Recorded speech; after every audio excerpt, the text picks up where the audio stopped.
ಮೊದಲೇ ಬೆಂಗಳೂರು ಅಂದ್ರೆ ಮಹಿಳೆಯರು ಬೆಚ್ಚಿ ಬೀಳ್ತಾ ಇದ್ದಾರೆ. ಈ ಮಧ್ಯೆ ಉತ್ತರ ಭಾರತದ ಯುವತಿಯೊಬ್ಬಳು ಇನ್ನೊಂದು ಬೆಚ್ಚಿ ಬೀಳಿಸುವ ದೂರು ನೀಡಿದ್ದಾಳೆ.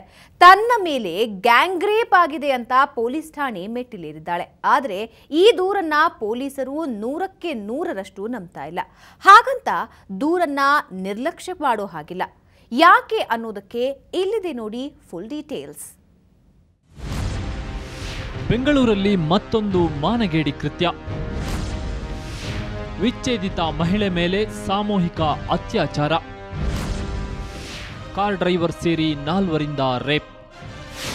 ಬೆಂಗಳೂರು ಪೊಲೀಸರು ಬೀದಿ ಕಾಮಕರ ಅಟ್ಟಹಾಸಕ್ಕೆ ಬ್ರೇಕ್ ಹಾಕಲು ಪಣತೊಟ್ಟ ಬೆನ್ನಲ್ಲೇ ಮತ್ತೊಂದು ಮಾನಗೇಡಿ ಕೃತ್ಯದ ಸುದ್ದಿ ಹೊರಬಿದ್ದಿದೆ. ವಿಚ್ಛೇದಿತ ಮಹಿಳೆಯ ಮೇಲೆ ಗ್ಯಾಂಗ್ ರೇಪ್ ನಡೆದಿದೆ ಅನ್ನೋ ಆರೋಪವೊಂದು ಕೋರಮಂಗಲ ಪೊಲೀಸ್ ಠಾಣಾ ವ್ಯಾಪ್ತಿಯಲ್ಲಿ ಕೇಳಿಬಂದಿದೆ. ಕಾರ್ನಲ್ಲಿ ಮರಳುತ್ತಿದ್ದವಳ ಮೇಲೆ ಕಾರ್ ಡ್ರೈವರ್ ಸೇರಿ 4 ಸಾಮೂಹಿಕವಾಗಿ ಎರಗಿದ್ದಾರೆಂದು ಸಂತ್ರಸ್ತೆ ದೂರು ನೀಡಿದ್ದಾಳೆ.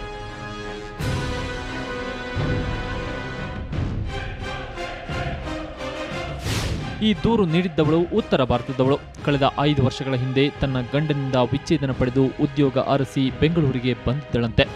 ವಿಚ್ಛೇದನದ ನಂತರ ಮಾನಸಿಕ ಖಿನ್ನತೆಗೊಳಗಾಗಿದ್ದ ಮಹಿಳೆ ಮಾರ್ಚ್ 30ರಂದು ಬೆಂಗಳೂರಿನಲ್ಲಿ ತನ್ನ ಸ್ನೇಹಿತನ ಜೊತೆ ರಾತ್ರಿ ಪಬ್ಗೆ ತೆರಳಿದ್ಲು. ಬಳಿಕ ವಾಪಸ್ ಕಾರ್ನಲ್ಲಿ ಮನೆಗೆ ತೆರಳಲು ಕಾರ್ ಹತ್ತಿದಾಗ ಡ್ರಾಪ್ ಕೊಡಲು ಬಂದ ಕಾರ್ ಚಾಲಕ ಹಾಗೂ ಆತನ ಸ್ನೇಹಿತರು ಸೇರಿ ಒಟ್ಟು 4 ರಾತ್ರಿ 12:30ರಿಂದ ಮುಂಜಾನೆ 5 ಗಂಟೆವರೆಗೂ ಕೋರಮಂಗಲ ಸುತ್ತಮುತ್ತ ಕಾರ್ನಲ್ಲಿ ಅತ್ಯಾಚಾರ ಎಸಗಿದ್ದಾರೆಂದು ದೂರು ನೀಡಿದ್ದಾಳೆ.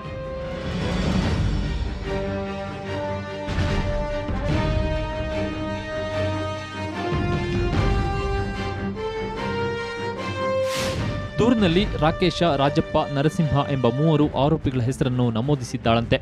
ಪ್ರಕರಣ ದಾಖಲಿಸಿಕೊಂಡಿರುವ ಕೋರಮಂಗಲ ಠಾಣೆ ಪೊಲೀಸರು ಆರೋಪಿಗಳ ಹುಡುಕಾಟದಲ್ಲಿದ್ದಾರೆ.